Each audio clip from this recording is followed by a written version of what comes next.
और सबसे प्रीति पूर्वक धर्मानुसार यथायोग्य बर्ताव करना चाहिए, जिससे कि हम अविद्या का नाश कर सके और विद्या की वृद्धि कर सके।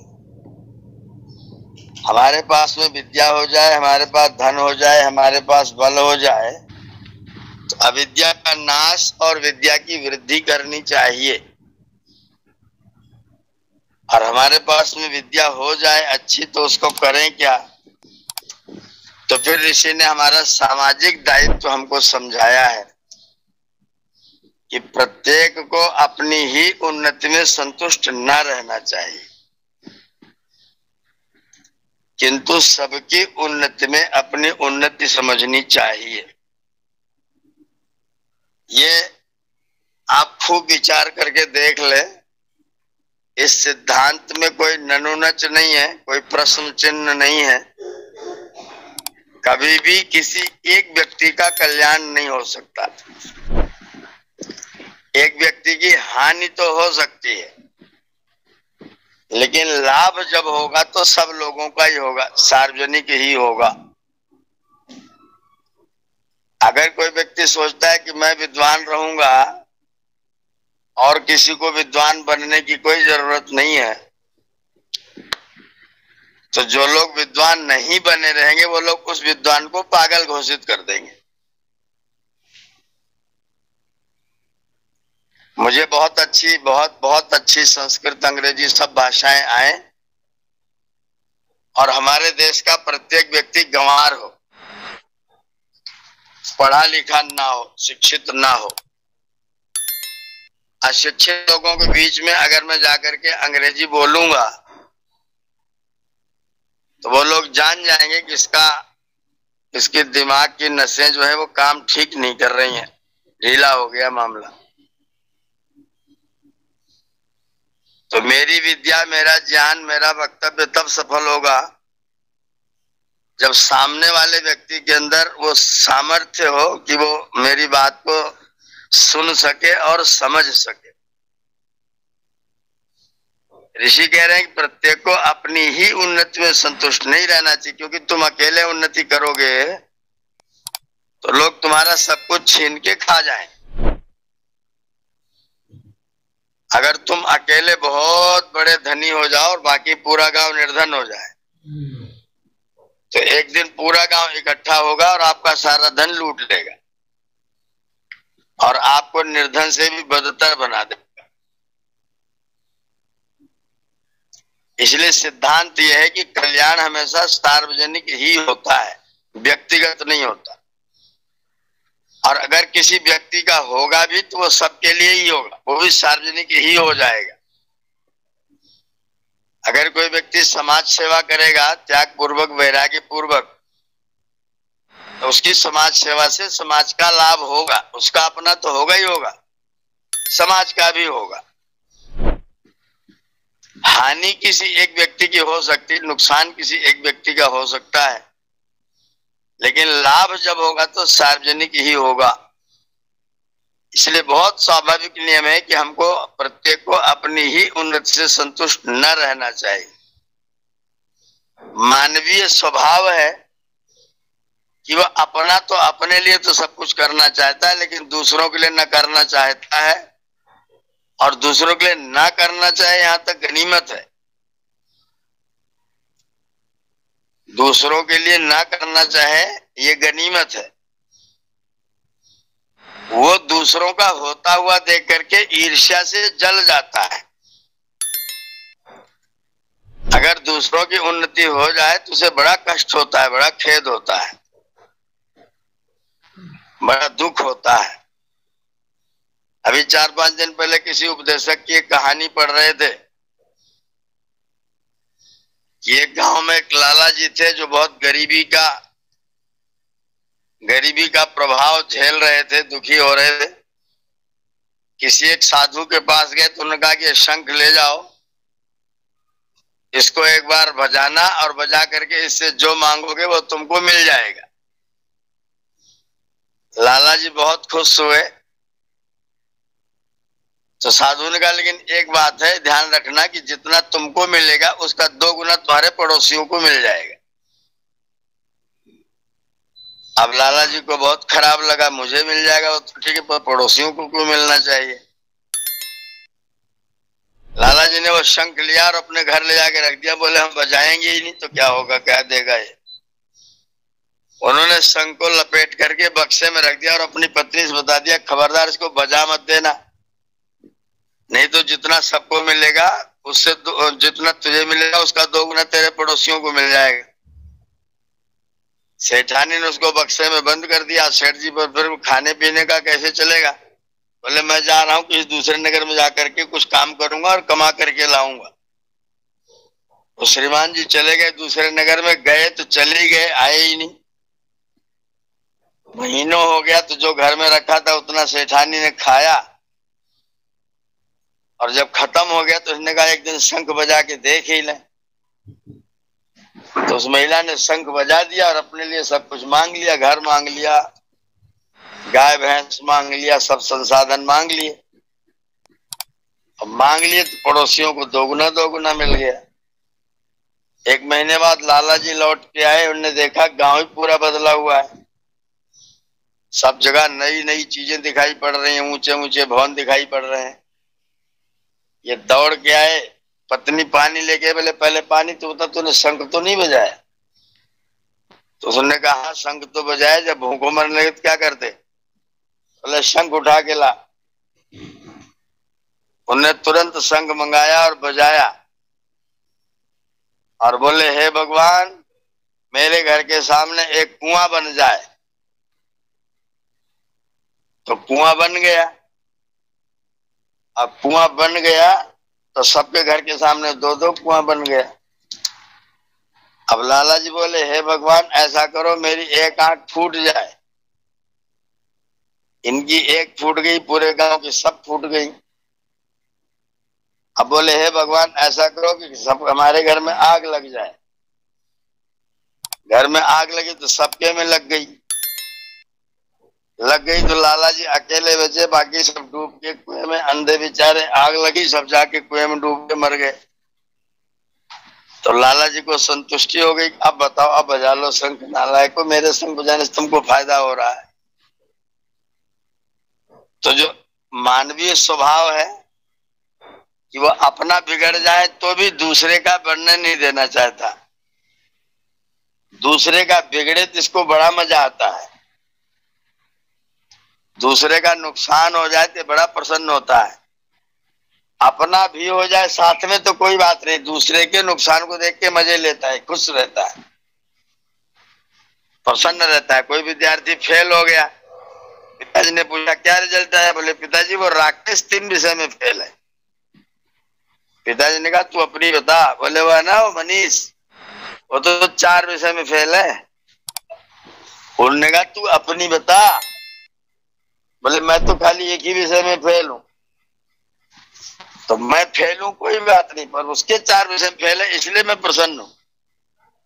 तो ये व्यक्ति का स्वभाव है कि वो दूसरों की खुशी देख करके दुखी हो जाता है और दूसरों को दुखी देख करके खुश हो जाता है। पर ईश्वर ने कहा यह मानवीय स्वभाव नहीं है, यह आसुरी स्वभाव है। इसलिए प्रत्येक को अपनी ही उन्नति में संतुष्ट न रहना चाहिए, बल्कि सबकी उन्नति में अपनी उन्नति समझनी चाहिए। ये जान लेना चाहिए कि अगर सबको सुख होगा तो मेरा सुख कहीं छिन नहीं सकता, मेरा सुख कहीं जा नहीं सकता। अगर सब सुखी होंगे तो मैं तो सुखी हो ही जाऊंगा। कल्पना करें, मैं प्रायः इस बात को कहता हूं कि मैं भिखारी हूं, मेरे पास कपड़ा खरीदने के लिए पैसा नहीं है, अत्यंत निर्धन हूं मैं, भोजन की भी कोई व्यवस्था नहीं है। लेकिन जिस कॉलोनी में मैं अपना डेरा डाल करके रहता हूं उस कॉलोनी के सब लोग बहुत धनी लोग हैं। मैं भिखारी हूं और बाकी सब लोग अत्यंत धनी हैं। अगर मैं मांग करके कपड़े पहनूंगा तो मैं कौन से कपड़े पहनूंगा, मार्किन या रेमंड के? तो पता चलेगा नहीं, क्योंकि हम भीख ही मांगे, लेकिन मांगेंगे धनियों के बीच में तो मिलेगा तो धन ही।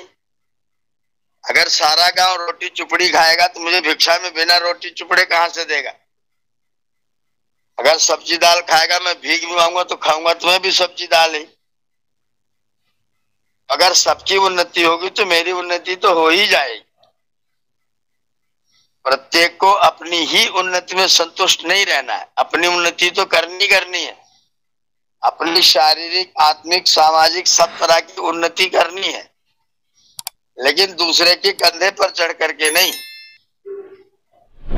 दूसरों का समाप्त करके नहीं, दूसरों को पिछाड़ करके आगे नहीं बढ़ना है। सबको आगे करके अपने को आगे होना है। मेरा गांव समृद्ध है तो मैं समृद्ध हूं, मेरा देश समृद्ध है तो मैं समृद्ध हूं, मेरी भारत माता आनंद में है तो मैं आनंद में हूं। मैं आनंद में हो जाऊं, भारत माता दीन दुखिया हो जाए तो वो व्यक्ति कभी भी सुखी नहीं रह सकता। अगर समाज का, अगर देश का, राष्ट्र का ढांचा ठीक नहीं होगा, बिगड़ा हुआ होगा, तो व्यक्ति का ढांचा कभी ठीक नहीं हो सकता।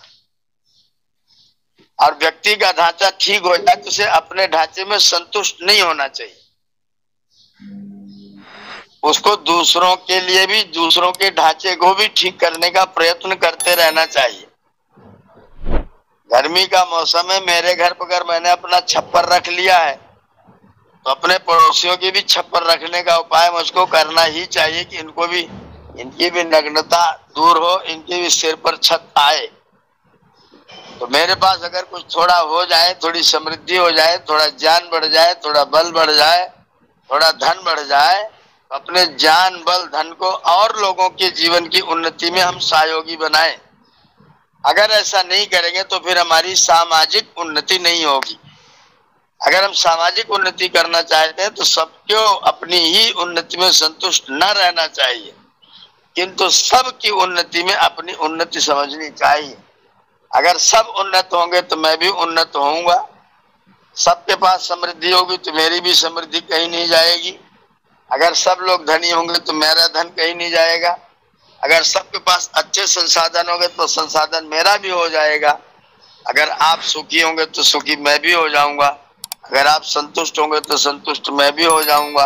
अगर आपकी संपदाएं बढ़ेंगी तो मैं तो अपने आप संपत्तिमान हो जाऊंगा। तो ये भाव लेकर के अगर हम संसार में रहते हैं तो ईश्वर कहते हैं प्रत्येक को अपनी उन्नति में संतुष्ट न रहना चाहिए, किंतु सबकी उन्नति में अपनी उन्नति समझनी चाहिए। सभी लोगों की उन्नति हो तो मेरी भी उन्नति हो। ऐसा कभी ना हो कि मेरी उन्नति हो और दूसरे लोगों की उन्नति ना हो। आचार्य भर्तृहरि ने नीति शतक में एक श्लोक लिखा, एक सत्पुरुषा परार्थ घटका स्वार्थान परित्यज्य ये। वो कह रहे दुनिया में कुछ लोग तो सत्पुरुष हैं, सज्जन पुरुष हैं, देवता पुरुष हैं। वो अपने स्वार्थ की सिद्धि किए बिना दूसरों के स्वार्थ की सिद्धि के लिए, दूसरों का हित करने के लिए निरंतर तत्पर रहते हैं। वो सत्पुरुष लोग है, वो देव पुरुष है, दिव्य पुरुष है। वो उनकी अपनी उन्नति ना हो तो भी वो दूसरों की उन्नति करने की कोशिश करते हैं। जो दूसरे लोग हैं, दूसरे नंबर के, पहले नंबर के तो ये लोग हो गए, दूसरे नंबर के वो लोग हैं जो अपनी उन्नति करके फिर दूसरों की भी उन्नति में सहयोगी बनते हैं। वो दूसरे तरह के लोग हैं। अपनी उन्नति करते हैं, अपना अच्छा बनाते हैं, अपने दरवाजे पर झाड़ू लगाते हैं, और जब लगा ले तो दो झाड़ू पड़ोसी के दरवाजे पर भी लगा देते हैं, उसका भी रास्ता साफ कर देते हैं। अपना दरवाजा साफ करने के बाद रास्ते में कहीं कीड़ा कांटा कोई पड़ा हो तो उसको भी बाहर फेंकने की कोशिश कर लेते हैं, थोड़ी समाज सेवा भी कर लेते हैं। ये दूसरे प्रकार के लोग हैं। सामान्यास्तु विशेष उद्यमृता स्वार्थावरोधे नहीं। तीसरे टाइप के लोग हैं जो अपने स्वार्थ की हानि न होती हो तो दूसरों की सेवा करने में ठीक काम करते हैं। अगर अपना लाभ न होता हो तो किसी की सेवा नहीं करते हैं। अपने लाभ के साथ अगर दूसरे का भी लाभ होता हो तो दूसरे का लाभ कर लेते हैं, लेकिन अपना ना होता हो तो दूसरे के लाभ में प्रवृत्त नहीं होते। वो तीसरे टाइप के लोग हैं। और फिर भर्तृहरि कहते हैं कि ये निघ्नन्ति निरर्थकम परहितम तेके न जानी में। जिनका अपना कोई स्वार्थ सिद्ध हो न हो अपना कोई लाभ हो न हो, लेकिन दूसरे की हानि जरूर होनी चाहिए। ऐसा करके जो लोग बर्ताव करते हैं, प्रभु मुझको बताओ मैं उनको क्या कहूं, उनको मैं क्या नाम दूं। ते के न जानी में है, वो किस कैटेगरी के लोग हैं, मैं उनकी कैटेगरी बांट नहीं सकता, उनकी स्थिति बांट नहीं सकता। इसलिए कृपा करके बताइए कि हम उनको क्या कहें। जिनका अपना नुकसान हो जाए तो हो जाए, लेकिन दूसरे का नुकसान करना मेरा परम कर्तव्य है। मुझे चाहे थैले न मिले, मुझे चाहे एक पैसा न मिले, लेकिन तुम अगर परेशान हो जाओगे, कोर्ट कचहरी जाओगे, पैसे खर्च करोगे, तो मुझे बड़ा आनंद होगा। जो इस टाइप के लोग हैं, हम उनको क्या कहें। तो उनके लिए भर्तृहरि भी हार गए नाम देने में, संज्ञा देने में। जो लोग अपने स्वार्थ का तो नाश करते हैं, दूसरों के भी स्वार्थ का नाश करने में प्रयत्न करते रहते हैं। तो हम ऐसे न बने। ऋषिवर का मत है कि हम सत्पुरुष बने, सज्जन पुरुष बने, हमारे द्वारा जगत का कल्याण होए। और हम पहले नंबर के लोग हैं। एके सत्पुरुषा परार्थ घटका स्वार्थान परित्यज्य। हम अपने स्वार्थ को न देखने के बजाय सार्वजनिक स्वार्थ देखें, सार्वजनिक हित देखें। और सार्वजनिक हित होगा तो मेरा हित अवश्य होगा, इसमें कोई दो राय नहीं है। अगर हमारे अगल बगल के सारे स्कूल बहुत अच्छे हो जाए तो मेरा बच्चा पढ़ने कहाँ जाएगा? निश्चित तौर पर हम अच्छे स्कूल में अपने बच्चे को पढ़ाएंगे। अगर पूरे गांव का वातावरण बढ़िया होगा तो हमारा बच्चा निश्चित तौर पर अच्छे वातावरण में पलेगा, बढ़ेगा। अगर गांव का वातावरण खराब हुआ तो हम अपने घर का वातावरण चाहे जैसा बनाए, बाहर का प्रभाव मेरे घर पर जरूर आएगा और मैं अवश्य कहीं न कहीं दुखदायक कर्म में फंसूंगा।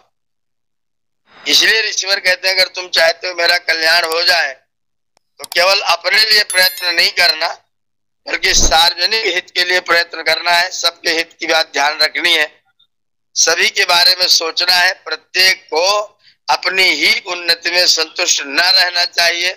आपके पास में विद्या हो तो विद्या बांटिए, धन हो तो धन बांटिए।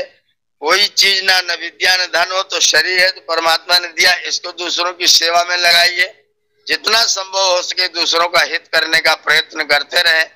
ये आर्य समाज का नवे नियम का संदेश है, हम सब के लिए ईश्वर की प्रेरणा है कि आप अपने समाज को सुंदर बनाइए। अगर समाज सुंदर बनेगा तो आप अपने आप सुंदर हो जाएंगे, आपके बच्चों को अच्छा वातावरण मिलेगा तो आपका घर अपने आप ठीक हो जाएगा। तो इसलिए हम अगर सबकी बनाएंगे तो अपनी जरूर बन जाएगी। अगर हमने किसी की बिगाड़ी तो अपना बिगड़ना बहुत सुनिश्चित है। इसलिए हम किसी की बिगाड़ने की कोशिश न करें, सबकी बनाने की कोशिश करें।